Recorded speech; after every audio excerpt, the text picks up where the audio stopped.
39 tahun 2008 tentang Kementerian Negara terhadap Undang-Undang Dasar Negara Republik Indonesia tahun 1945 yang diajukan oleh Victor Santoso Tandiasa dan Didi Supandi. Selanjutnya disebut sebagai para pemohon. Membaca permohonan pemohon dan seterusnya dianggap diucapkan, duduk perkara dan seterusnya dianggap diucapkan. Mahkamah Konstitusi nomor 80 2019 sesungguhnya telah secara jelas dan tegas menjawab bahwa seluruh larangan rangkap jabatan yang berlaku bagi menteri sebagaimana yang diatur dalam pasal 23 Undang-Undang 39 2008 berlaku pula bagi wakil menteri. Secara yuridis pertimbangan hukum dimaksud memiliki kekuatan hukum mengikat karena merupakan bagian dari putusan Mahkamah Konstitusi yang secara konstitusional bersifat final. Sebab putusan mahkamah tidak hanya berupa amar putusan namun terdiri atas identitas putusan, duduk perkara, pertimbangan hukum dan amar putusan bahkan berita acara persidangan yang merupakan satu kesatuan yang tidak terpisahkan.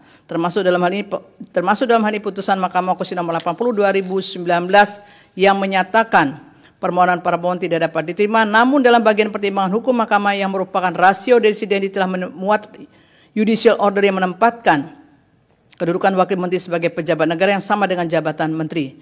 Dalam kaitan ini pertimbangan hukum dimaksud seharusnya ditindaklanjuti sejak pengucapan putusan Konstitusi nomor 80 2019. Berkenaan dengan hal tersebut, larangan rangkap jabatan bagi wakil menteri didasarkan pada pertimbangan bahwa sebagai pejabat negara wakil menteri harus fokus pada beban kerja yang memerlukan penanganan secara khusus di kementerian. Dasar pertimbangan itu pula lah yang menjadi alasan kebutuhan pengangkatan wakil menteri pada kementerian tertentu. Sehingga dengan sedihnya jabatan wakil menteri tidak diperbolehkan rangkap jabatan sebagaimana dimaksud pasal 23 Undang-Undang 39 2008. Hal demikian tidak berarti dengan sama-sama berstatus sebagai pejabat negara, menteri dan wakil menteri tidak perlu dikhawatirkan akan menimbulkan dualisme kepemimpinan di kementerian. Oleh karena itu, sebagaimana telah dipertimbangkan dalam putusan Mahkamah Konstitusi nomor 80 2019 sebagai konsekuensi kedudukan wakil menteri juga sebagai pejabat negara, maka fasilitas wakil menteri harus dipenuhi secara proporsional sesuai dengan jabatannya. Bagi wakil menteri inkasu jabatan sebagai komisaris pada perusahaan BUMN sebagaimana dalil pemohon telah ternyata sejalan dengan norma pasal 33 huruf B Undang-Undang 19 2003. Sekalipun norma pasal 33 Undang-Undang 19 2003 telah dihapus dengan Undang-Undang 1 2025 tentang perubahan ketiga atas Undang-Undang nomor 19 tahun 2003 tentang BUMN. Karena berkaitan pula dengan prinsip penyelenggaraan negara yang bersih, bebas dari konflik kepentingan serta pelaksanaan tata kelola pemerintahan yang baik.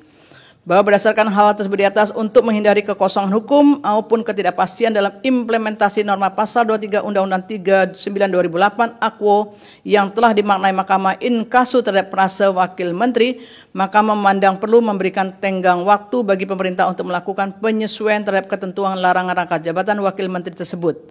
Oleh karena itu, Mahkamah mempertimbangkan diperlukan masa penyesuaian dimaksud paling lama 2 tahun sejak putusan AKWO diucapkan. Dengan demikian tersedia waktu yang cukup dan memadai bagi pemerintah untuk melakukan penggantian jabatannya dirangkap tersebut oleh orang yang memiliki keahlian dan profesionalitas dalam mengelola perusahaan negara sesuai dengan ketentuan peraturan perundang-undangan.